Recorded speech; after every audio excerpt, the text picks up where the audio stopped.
Chicago, rock and roll, Chicago, my hometown. Well, I was born in the city, gonna rock the city, Chicago.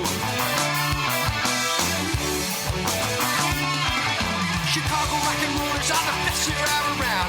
You don't believe it? Hey, this is Paul Martin And Ray the Roadie for the Rock and Roll Chicago podcast. How you been, Ray? I'm doing well. I'm nice and tan. I'm very excited about what's coming up. It's just, I just can't believe how excited I am. Well, calm down, boy. Calm down. Once upon a time there was an engineer. Choo-choo Charlie was his name, we hear. He had an engine and he sure had fun. He's good and plenty candy to make his train run. Charlie said. Oh, really? We're interviewing the guy who wrote Good. Yeah, you said it's like, I mean, we did the Pez band with the candies and stuff, and you said we're going to be doing Choo Choo Charlie, right? No. You must have misunderstood. Oh. We're interviewing Sean and Charlie. Oh. Boy, I feel stupid. I thought for a minute there we were interviewing the guy who wrote the Choo Choo Charlie theme song. Oh, I thought we were interviewing Choo Choo Charlie, man. He was one of my faves when I was a kid. That good and plenty candy was awesome. It was disgusting, I thought. Did you? Well, to some. It's an acquired taste. I guess so. Like scotch. Oh, yeah. Mm. Yeah, I can't drink that either. Not like tequila. No. You know what? I think to some people, tequila's an acquired taste too, though. Yeah, I like Jameson too. I like Jameson, and I think Sean and Charlie like Jameson. I'm pretty sure that they do. Yeah. As a matter of fact, we talked about it. Jameson came up in our conversation with them. Yes, it did. I guess they were known as the Jameson band for a while. Yeah. the band that drinks Jameson. So the band that drinks Jameson. That's right. So let's find out what they had to say for themselves and just see how many shots we could do while we're talking to them. Yeah, let's go grab a bottle and sit back and listen to this. Okay, sounds like fun. Well, welcome to the Rock and Roll Chicago podcast. We want to welcome in, first of all, let me say if you've ever been to any of the bars on the south side or the southwest side of Chicago or in the southern suburbs, then you've probably partied with Sean and Charlie. How you guys doing? Hey, guys. How are you? Man, we're doing great. That's good. Good to hear you. Good to see you. So you guys have been around for quite a while. Tell us how it all got started. When did it get started, and how did you guys link up together? Wow. That's a complicated question. Charlie, you go ahead, man. You go ahead. Start up back in the Bennigan's days. Yeah, absolutely. I met Sean when we were 16, I believe. Yep. We are now in our mid-40s. Won't say what, but we met at Bennigan's, and we were in a band where I played drums and Sean played guitar and sang, and we were doing the whole grunge scene. We were doing all the covers for that. And then, progressed later on in life, closer to the last 12 years, I think, that Sean and I have been playing now. We just started doing a two-man thing. And it was just something where when Sean had his first son, he needed a part-time job, and I was doing some solo stuff, and he said, "Hey, man, you want to play?" And I said, "Sure, let's do it." So then over the years, we've gotten fiddlers and some bass players, and we've grown the band to more than two of us. So let me jump back a hair there. So I remember when we met in Bennigan's way back in the day. Charlie and I were both like bus boys and hosts. We met each other there. After about 3 months or so, I had a band that just started in high school we were just getting out of high school or just in our senior year. And we started at Moraine Valley Community College, and I was walking through the courtyard one day, and I had a word from our bass player, guitar player at the time, that our drummer wasn't going to make it. And I remember seeing Charlie, and I remembered from Bennigan's that he was a drummer. And I thought, "Hey, man, you're a drummer, right?" And he said, "Yeah." And I'm like, "You want to be in a band?" And he said, Yeah, I guess, man. What do you got going? I said, we got practice today at like 5:30. You gonna make it? Give me the address. Here we go. And that was it. And Charlie showed up to practice that day, and he was the drummer in our original band when we were 19 years old, 18 years old. Oh yeah. And he just showed up, and then that was it, man. Like, we've been playing music together ever since. It's been about, what? 30 years? 30-something years. Which All because of that. Which Bennigan's was this at? This was at Chicago Ridge Bennigan, 6400 South Ridgeland Avenue, or 6400 West Ridgeland Avenue in Chicago. Right. I know where that is, right in the corner right there. You got it. I should say. We were blues busters, man. We were blues busters back in the day when Bennigan's was all about flair. We had to have little bandanas and pins tied all over us. It was great. So what did you call the band back then? Blue Collar. Oh, yeah. It started off as Blue Collar, right? Yep. And then I'll never forget when we went in to record our first three-song recording at Star Tracks with George Wolf. We went in there, recorded, and we found out halfway through the recording session that there was another band in the area called Blue Collar, and they were like a Styx tribute band. And we were crushed. That makes sense. Yeah. We were all talking about, like, well, what if they got the rights to the name? Like, we had no idea. We were kids. What if they got the rights to the name? We better come up with a different name. And then immediately it drove us into this spot where we had to try to figure out what we were going to call the name. So what we were going to call the band. So our bass player at the time, we were big into grunge, right? And a lot of the songs that were coming out at that time were really emotional, and we thought we were right on the cutting edge. And one of our the bass player at the time, Pete Johnson, he said, "How about the crying?" No, that sounds like it would be a shame. So for about, I don't know, 4 months, we were known as the Crying. And then when we got so much shit for being the Crying after so long, I think Charlie, out of nowhere, decided we should be called Wishbone Taylor. Wishbone Taylor and the Freak Out 7. Oh, now there were only 4 of us. Well, we figured, hey, that's a way more uplifting, catchy name than the Crying. There you so go. We spent the end of that band was the Wishbone Taylor and the Freak Out 7. I love it. So where you guys were playing parties in some clubs or whatever? Yeah, I don't think we did too many clubs. There's more like, American Legion halls and, kind of more that scene, backyard parties and doing that sort of thing. But yeah, we weren't even 21 barely. So I think there was a bar called Brewski's in Blue Island that we used to play, and we would play Bailey's and some of those places down Western Avenue, but not a ton. Yeah, we had a guy named Kevin Davis who was into or had relations for many, many years with our bass player Pete Johnson's sister. Yeah.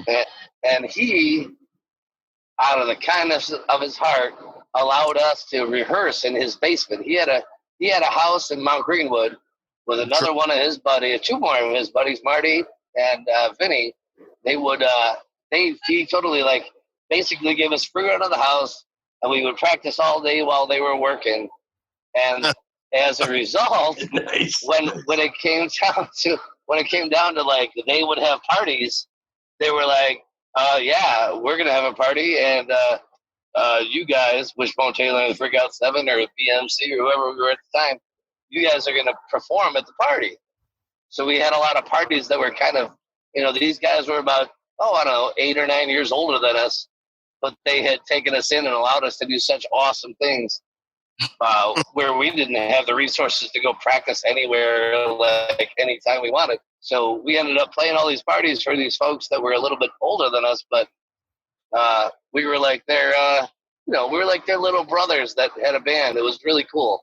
So it was like payback for the for the use of the house and use of the practice space, right? Exactly. I mean, and a priceless commodity at that time. So you've evolved from then, right? And so let me ask you this: how are you guys surviving right now with COVID-19 thing going on? And and I'm sure you didn't play much in March or April or May, you know. Yeah, I mean it's really interesting because the amount of times that Sean and I play have condensed to not much, but at the same token, those shows that we have played have been so much more magical and so much more fun because we don't really have that outlet that we normally were having probably every Friday and Saturday for every week. You know, that's what we were doing. Now it's kind of like maybe twice a month, maybe if we're lucky. But we had some great, amazing people that play with us. You know, that's what Sean and I always say. I'm like, the only way to be successful is to play with people that are better than you.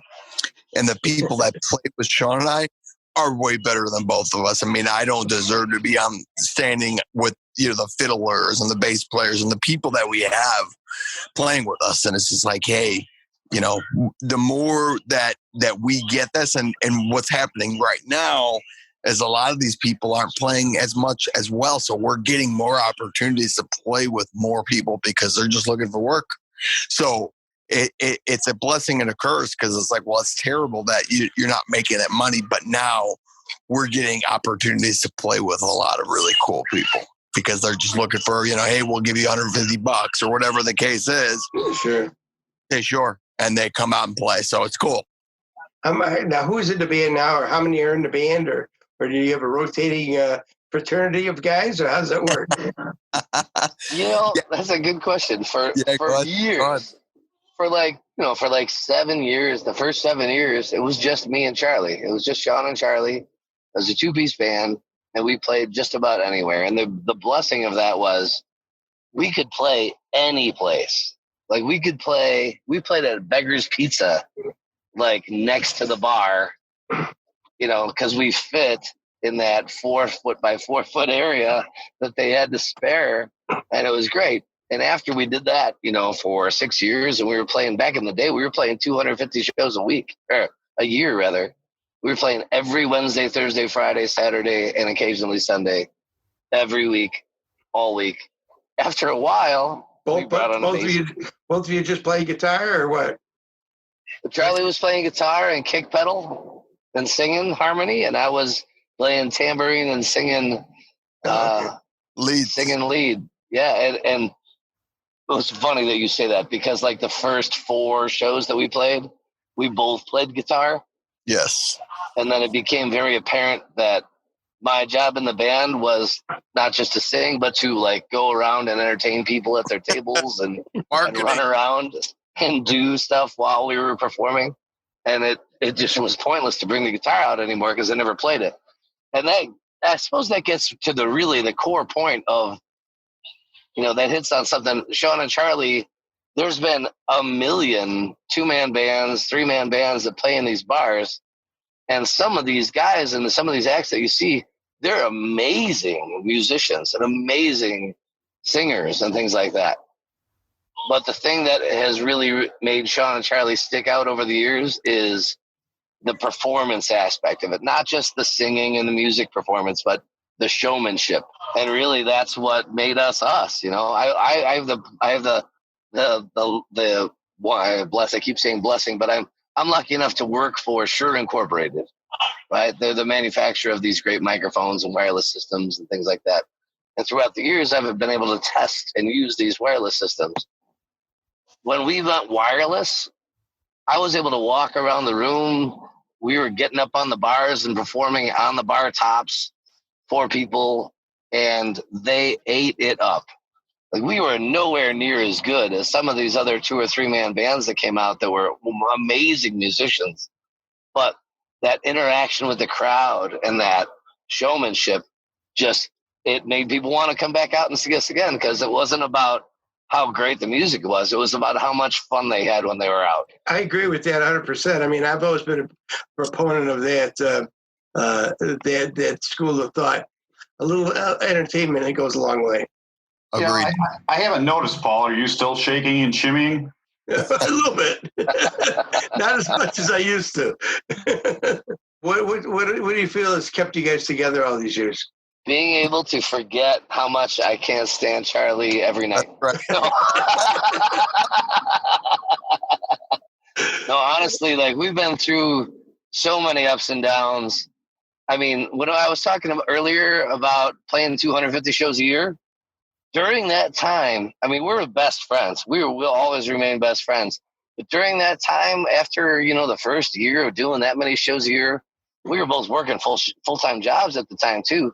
Of course. We would show up to a show, we'd pull up, we would silently empty our cars with the gear, go in, set it up, get ready to play. And the first words that we said to each other, other than "Hey," was all right, what do you want to play? What song?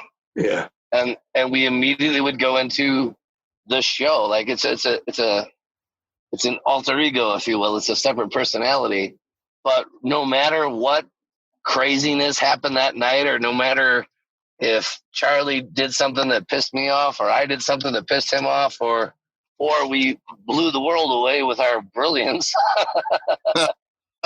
No matter what, whether it be good or bad, the next day was just another day. It was just a new day that we're starting. And last night was a lot of fun, and it was an interesting experiment.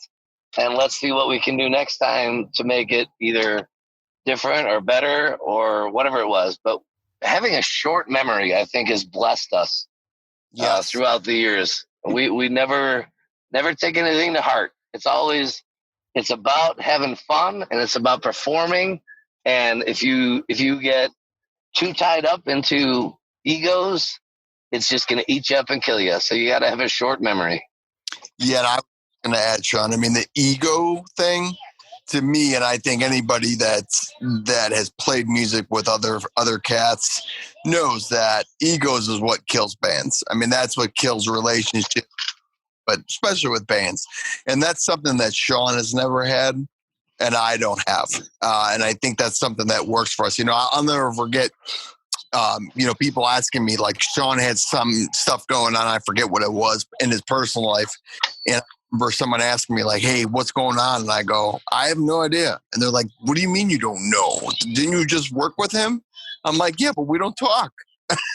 So I think because we really don't. And Sean already referenced it. But yeah, I mean, we're all about the music when it's about the music. And if I'm hanging out with Sean, then we'll talk. And if Sean needs me, he knows I'm there for him all the time. He can call me whenever he needs to. But if he don't call me, then we just go about our business. So. Yeah, I see that. And guys in general, I think are sort of like that. We're trying not to be too much where we bicker and stuff. And if we do, we go out in the street, we punch each other out, and then we go back inside and have a beer, right? Exactly. That's right. Or a Jameson. There you go. So getting back to the band aspect, like Paul said, do you have a set group of guys now, or are you rotating people in and out? Yeah, I think right now we would love to have a set group of people, but we referenced it earlier that there's so many musicians. So we have this gentleman by the name of Phil Roach, and he's a fiddle player in Chicago. And people that know fiddle players, they have said to us, he's the best fiddler in Chicago. And it's like, well, he's not playing with us because Sean and I are awesome. He's just playing with us because it's a lot of fun. But he plays with Dave Matthews cover band. And that's where we actually took it from. We do an event called the Witch Fest, and we do that every year. And that's where they were playing with us on that bill. But then the same thing, we have Garrett with Ron Burgundy's playing bass. I mean, so and then we also have, who's with us this Sunday or this Saturday? Sean, Eitan and Dave Gans. And Dave Gans, which was from the Flapjacks. I mean, he's a phenomenal player. And Eitan, who's a wonderful prodigy on the keyboard. I mean, he's with us. And then we actually have Hannah playing fiddle with us. Hannah Watson.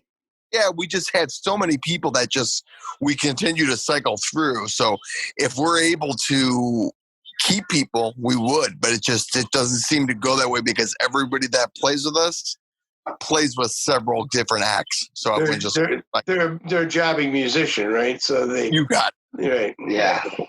And what's great about that is so many of these acts that have these great musicians in them, like the Trippin' Billies and these other excellent bands, they're very structured, right? So they know exactly what they're going to go play. They're going to play note for note, everything that's, maybe not note for note, but close to it.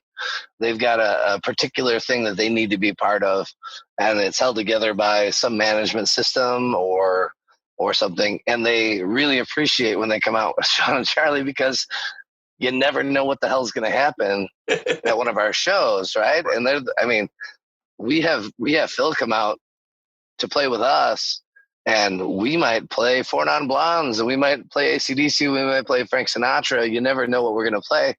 And he is going to do a killer job no matter what it is. And I think they just love this freedom that comes from playing in a band that you never know what might happen. And the stakes are fairly low, right? We're not going to hold him.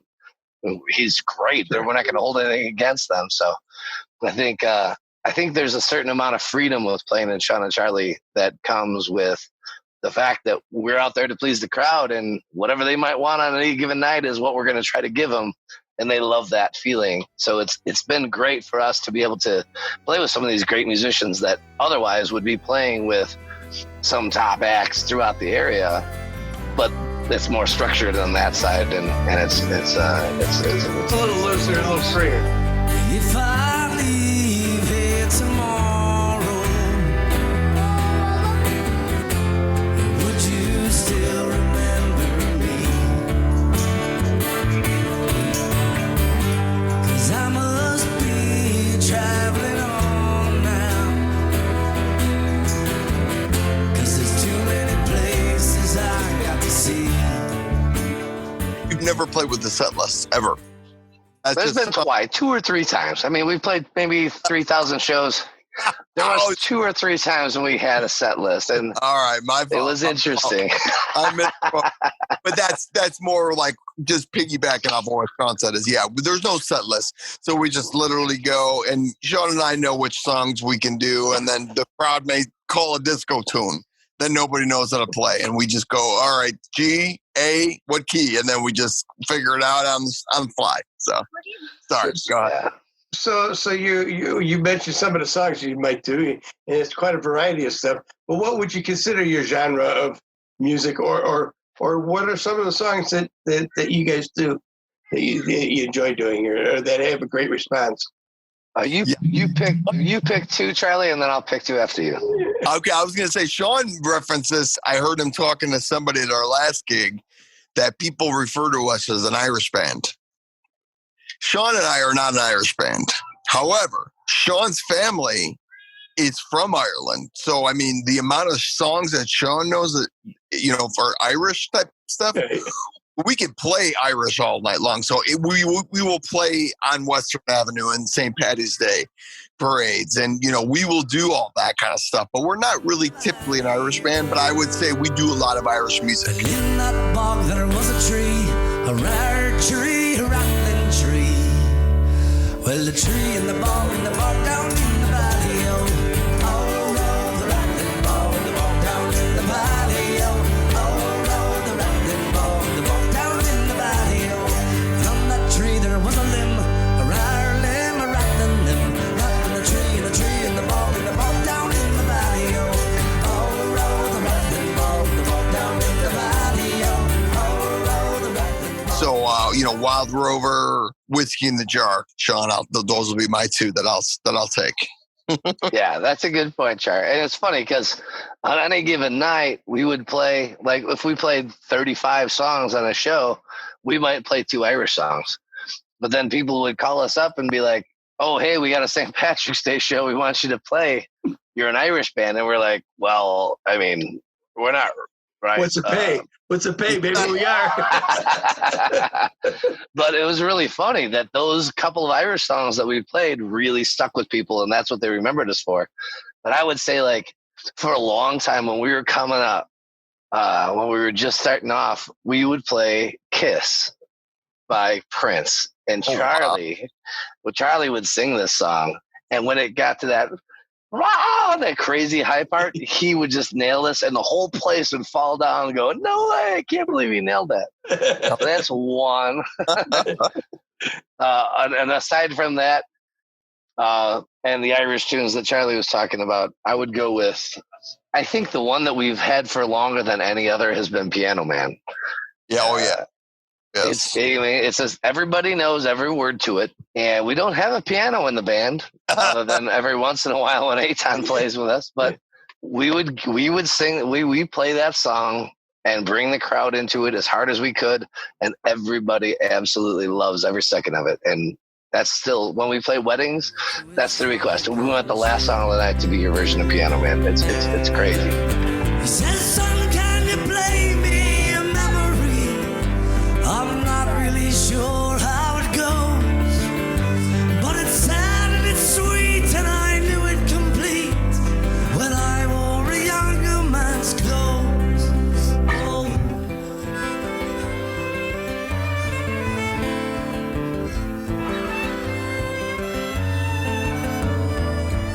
What were the 3 songs that you guys recorded at Star Treks, and do you still play them? So there were several of our bands that recorded at Star Treks. The first band that George recorded was called Blue Collar at the time, and that was Away, Plaid, and Uniform, which, very good. Oddly enough, those were the 3 names of the songs. And after recording them, realizing that there was Away, Plaid, Uniform, I decided as a joke to tell my people that were listening to the songs that it was a tribute to graduating from Catholic grammar school for a girl that was like, Away, Plaid, Uniform. It was very grunge, like those three songs. I still have them. It was recorded on 16 track 2-inch. And we got tapes. We got cassette tapes of them. Yes, we did. We got DAC too. And DAC. Well, we got DAC masters, right? But we never got DAC multi. We never got like ADAC multi-track or anything. So I every once in a while will have somebody send me a recording that they were given 30 years ago or 25 years ago or whatever it was of this, and it's them having taken their single cassette tape that they were given and recorded it and transferred it to some digital format where they then email me an MP3 of a cassette tape of those songs. They will forever be some of my favorite songs in the world. But man, So after all that money we spent. So they were original songs, right? All original, yeah. And then my band, after Blue Collar kind of split ways, Charlie went off and recorded some music with another band and himself. He did Charlie Lyons by himself and did an album with that, and did another album with a band called Gray Flower. I went off and did an album with a band called BMC, and that we also did at Star Treks with Jeff Lewis, who I think you probably know. Yeah, I know Jeff. And that album was that we were in that perfect age where we were traveling around to college town and playing a lot in the city. But as an original band, I mean, you guys know. I mean, you guys are coming up in a great age. But by the time we were coming up as an original band, it's really hard to find the places that want to hire you for performing for the night, and you're not going to make any money doing it. You might get $100, $200 a night as a regular original band playing at these places. So Jeff's recording of BMC probably sold the most albums of my world before we went to a cover band with Charlie. How about you, Charlie? Yeah, I mean, I was with, I did my solo album with George, and then Great Flower, when I was playing drums in that band, we recorded with George as well. So yeah, I mean, we've gone to Star Treks, 4 or 5 times to record.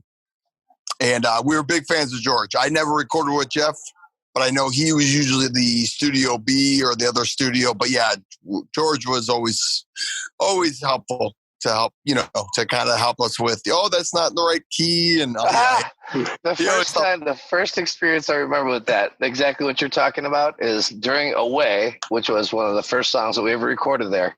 Yep. George, I was in the vocal booth singing, and he's like, all right, now hit the harmony. And I hit the harmony, and then he goes, hit it again. Hit it. He might have made me sing this like 15, 16 times. And the whole time I'm thinking he's going, no, that was wrong. Try it again. But the whole time he was just ping-ponging, multi-tracking, ping-ponging these together. So when it came out, it sounded like 100 people singing this part. I'll never forget it. He tricked me into it, but it was a brilliant move. Yeah, George and Jeff are both pretty good engineers, and Jeff even to this day has a great ear, and he's a master at Pro Tools, which is an art in itself. Yeah. So now, what about original music now? Are you guys doing the original music? Have you written anything? Still writing, but not performing. Yeah, I know for me, Sean and I have gone back and forth a few times where I'll send him chords. And, back in the day, I would write the chords and then Sean would be able to improv lyrics and sing stuff. And I think right now, for me at least, I'm like, I'm too old and I feel so old. I'm like, to really talk about it. So I'm more like, hey, let's do Johnny Cash, or I'd rather spend my time learning, let's do Hotel California or something like that. I don't really write anymore. On my side, I still write, but I don't perform them at all. Like I've got songs and songs and songs that I write, but they're not the kind of songs that Sean and Charlie would perform. They're more heartfelt. It's more like poetry set to music with a cool melody to it. It's as much as I absolutely love doing it, and it's a great outlet for me, like psychologically, to have that. But it's definitely not stuff that people want to go out on a Saturday night at some local bar and listen to. Let's take a time out here for a second. Road to Rock Radio is proud to welcome Paul Martin of M&R Rush and the Dancing Noodles and Ray the Roadie, the Rock and Roll Chicago podcast. Join Paul and Ray as they bring you weekly interviews from bands that have rocked Chicago. It's the Rock and Roll Chicago podcast, Monday night at 6 on Road to Rock Radio.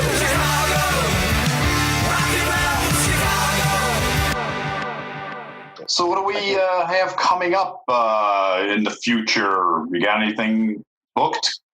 We do. We've got this weekend, actually, we're at a little place called JJ Shortstops, I think it's called, in Worth. It's a little bar, roadside kind of joint with a lot of fun people in it. JP Shortstops, right? Isn't it? Yeah. JP Shortstops. There you go. 111th Street. You got it. 111th in Worth, or Chicago Ridge, one of the two, Worth, Chicago Ridge. Really cool place, So let's try to think of some of the places that we have shared. Like, I assume when BMC, when our first original band was starting off, one of the first shows that we got to play was for opening up for Gorilla. It was a Jimmy Gorilla. It was he was a guitar teacher for players for a long time. Gorilla. Anyway, okay. We played at Stingray. Do you remember Stingray? On Cicero, right? 105th and Cicero. Yeah. It was right in the days of the Thirsty Whale, way back in those days. Well, I don't remember Stingray. I'm not saying we didn't play there, but we could. You guys were probably far above that at that time. We're talking about how long ago was that, Charlie? We were what, 18, 19? Yeah, it had to be 20. That was like 25 years ago. And now, call me vain, call me hopeful, call me whatever. But I as Sean and Charlie has been now for 15 years of playing throughout the Southwest side, particularly, but the South side of Chicago. I always hope that if we ever decide to hang it up, we'll be remembered along with bands like the Dancing Noodles and the Five Guys Named Mo and all these bands that were around for so many years, just doing such great things. We still have a long way to go, but man, that's always in my head that those guys that will be considered in the same chapter as some of those guys, some of those bands. Well, thank you, but I think you guys have really made a name for yourself, and that's why when I got a hold of Charlie, I just sent something to your email the day, and Charlie responded, and I says that's good. I'm glad he responded because I love talking with you guys, and same. And I think you guys really made a name for yourself. Like I said when we started out, if anybody's been on the South Side or anywhere in the south suburbs, then they party with Sean and Charlie, Oh yeah, every marquee you go by in the south suburbs, you've seen Sean and Charlie up there. Whether that's a good thing or a bad thing, I'll still never know, but I'll take exactly. I don't know if it's good though.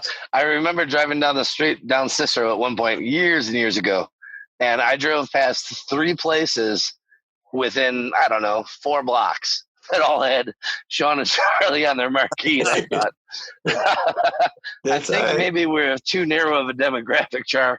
You might want to spread it out a little bit.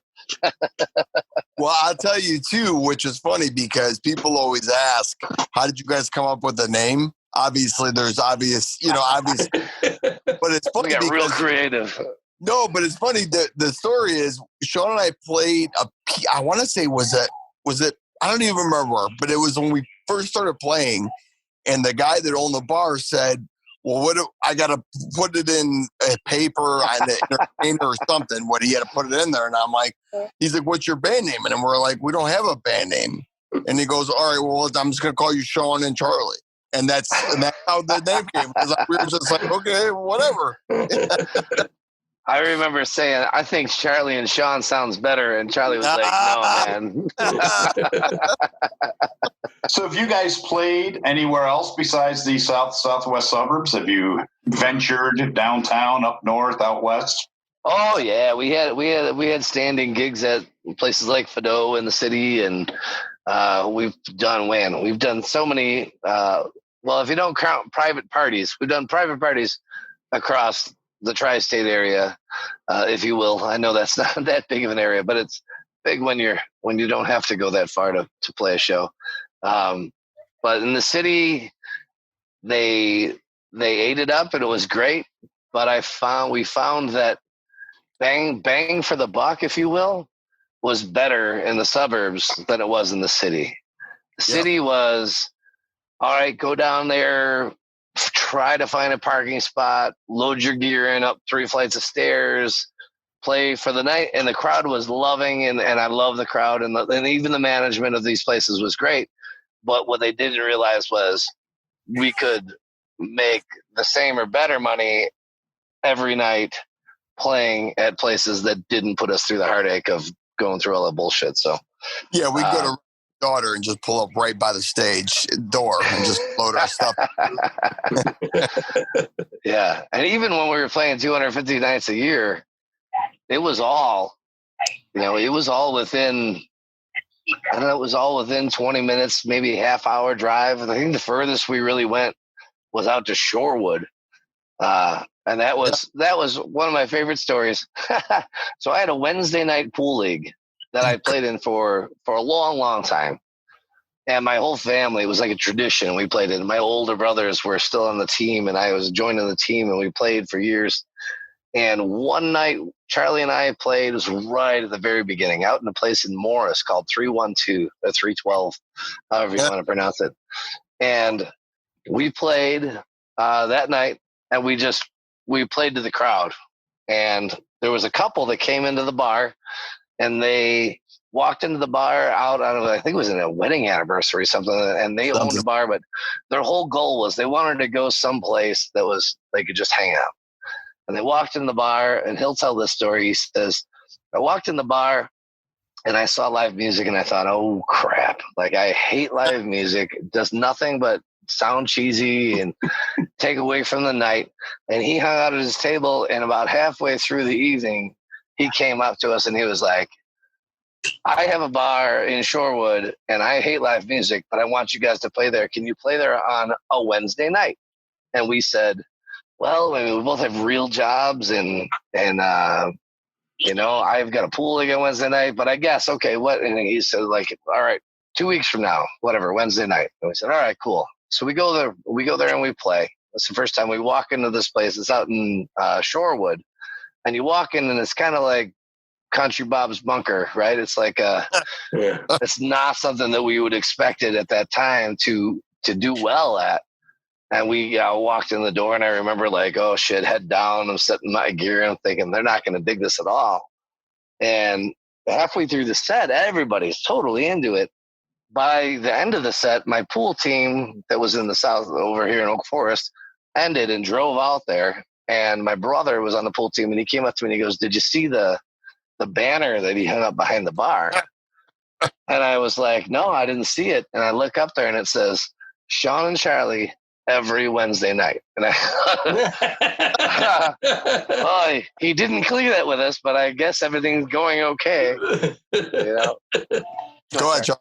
Oh, yeah, I said we did play every Wednesday for years. We did for almost 2 years. We played every Wednesday night there. Yep. And then we had another gig that was every Thursday night. And that's how we ended up playing 250 shows a year. But people often wonder, you know, when we play now, people call us up and say, hey, Sean and Charlie, we want you to play the show.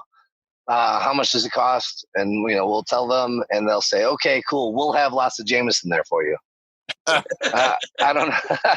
And this was never a plan. Like, we never wanted to be that band that drank a lot of Jameson.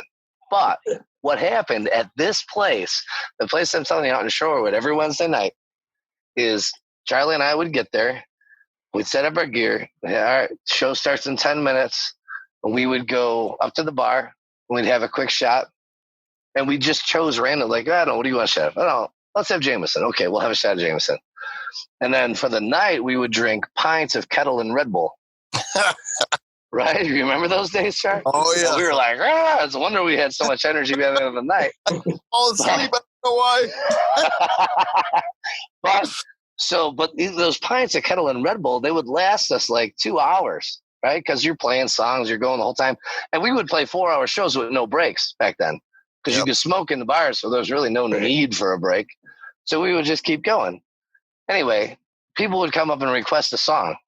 And one guy comes up and requests a song, and we play it for him. He goes up to the bar and says, I want to buy the band a drink. And then she says, well, they drink these Kettle and Red Bull, but that drink they already have there is going to last them 2 hours. And he says, oh, okay, well, do they do shots? Well, yeah. Well, they had a shot of Jameson before the show. Get him a shot of Jameson. So then we played his request. He brings us a shot of Jameson. We do shot of Jameson. No big deal. 10 minutes later, guy walks up and requests a song. We play his song. 5 minutes later, shot of Jameson comes up. Before you know it, so many shots of Jameson are coming up that people are like, wow, these guys drink a lot of Jameson. And for the first 2 years of our thing, people would come up and say, Sean and Charlie, I seen you guys. And they would never say, oh, you're really good, or you're really entertaining, or any of that. They would just be like, you guys drink a lot of Jameson. And it became this unrequested aspect of the band that really served us well over the years. That's funny. Yep. But people would also say that's iced tea in that, right? There's no way you're drinking that much. Well, you could have been like Dean Martin. He used to have apple juice in his glasses. Good point. You're right. And portrayal that he had was that he was drunk, and it was like, nope, he never drank. He was sober as a judge. He's the only guy that could get away with it.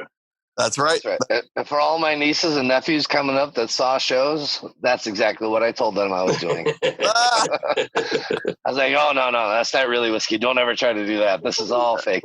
That's all. So is that one of your favorite places to play at, or do you have some favorites that you really enjoy playing at? Yeah, you know what, Charlie? You take this one. I'll join in afterwards. No, I'm fine. I'm just saying, but Riley's is one of my favorite. And I'll tell you the reason why Riley's is one of my favorites. When Sean and I were probably 16, 17, 18, we used to have fake IDs and we would go into this place. And we would see bands like Mr. Blotto, which I love Blotto. Sure. Yeah, I mean, you know what I mean? So we would go see these type of bands, Hello Dave, and just like all these cool bands like when we were younger. So now Sean and I have become something where we loaded all these underage kids, you know, and what packed them are. Obviously, it's people's parents that know Sean and Charlie, but now their kids are like coming over from college or whatever. But it's just cool to me. Like it's a nostalgic thing to be like, man, we used to come. Like we have Dave Gans who's going to be playing with us this Saturday, but he used to play with the Flapjacks with Mike Brown on drums. You know what I mean? You know, Blotto, like all these different people. We used to go to time. So now it's cool to play there for me. I don't know, Sean, for you if you have a place, but that's mine, my favorite. I have so many places throughout the years that have been favorites. There's so many shows, but you hit on a point there that was something that's one of my favorite points to talk about when people ask us about that today, because everybody always says, "Oh, what's your favorite place to play? What's your favorite song to play?" And this and that. One of my moments that I now enjoy that I never enjoyed back in the day was when we're playing at a place called like Riley's, where it's Black Wednesday and there's 1,000 people there and they're just tripping over their own shoes. And these girls will come up to us, or these kids will come up to us, and they'll be like, "Oh my God, Sean, Charlie, it's so nice to see you. My parents love you." And all I can think is I probably played shows before you were even born to your parents hanging out at these bars. And to piggyback off that, Sean, I'll never forget, I had this young girl at Riley's come up to me maybe 5 years ago, and she said, "Do you guys play any Rod Stewart?" And we really don't, but I'm like, "We can do Maggie May or whatever." So I said, "Sure, yeah, we'll do some Rod Stewart." She goes, "I have no idea who that is. My mom wanted to hear it." And I'm like, "You don't know who Rod Stewart is?" I'm like, "Oh God." Wait till you get to the day when they tell you to your grandparents, their grandparents that saw you. Yeah. That's coming soon. That's coming. That's where I'm at. Have you guys had that? Oh yeah. Oh my God, that's awesome. God, that's such a goal. Yeah. My grandma used to come see you guys. Oh, great. Exactly. That's great. Thanks. That's coming soon, man. It's coming soon. My grandma said she used to date one of the guys in the band. We don't want to hear about this now. So good. Back to the Irish music. You guys do some Irish music. You've got a song on your website. Oh yeah. Yeah, we do. Galway Girl. Lots of Irish. Yeah, Galway Girl. Yeah. Well, I took a little stroll on the old long walk of the day. Met a little girl and we stopped to talk on a fine soft day. I asked you, babe, what's a fella to do? Because her hair was black and her eyes were blue. And I knew right then that I became a word on a salt hill pond. What's odd about that song Galway Girl is it was very popular in the States, a little popular, and then we were playing it when it was just a little popular. States, of course, we were doing it before it was cool. And then it became very popular in Ireland, and a guy named Mundy, who's an Irish performer, did a version of it. That song was written by Steve Earle. Yeah. So that's the version we always played of it. So if anybody wanted to find out where Sean and Charlie are playing, how do they find you social media-wise? SeanandCharlie.com. Okay. All one word, yeah. SeanAnd Charlie.com.